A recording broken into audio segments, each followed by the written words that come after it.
What follows is a summary of an exception to the hearsay rule known as the rule about admissibility of a judgment of a previous conviction. It is found in Federal Rule of Evidence 803 subsection 22. Please recall that hearsay refers to a statement that is not made while testifying at the current trial or hearing, and is offered into evidence to prove the truth of the matter asserted in the statement. A statement is what a person said or wrote, but also includes nonverbal conduct, if the person intended the conduct as an assertion.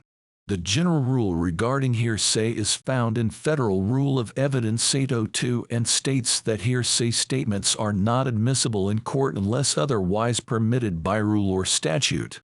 The 803 exception to the hearsay rule says if certain conditions are met, a judgment of a previous conviction of a crime is not hearsay. Specifically, evidence of a final judgment of conviction is not hearsay if the judgment was entered after a trial or guilty plea, but not a nolo contendere plea. The conviction was for a crime punishable by death or by imprisonment for more than a year. The evidence is admitted to prove any fact essential to the judgment, and when offered by the prosecutor in a criminal case for a purpose other than impeachment, the judgment was against the defendant.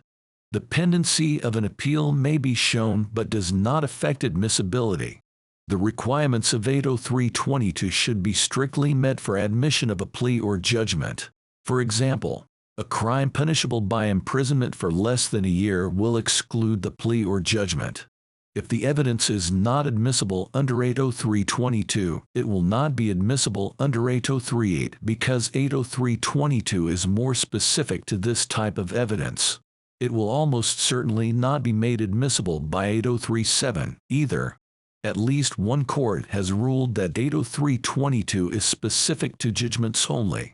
The Gerard's law firm helps the families of those severely injured or killed by reckless conduct of others in Arkansas, Texas, and Oklahoma.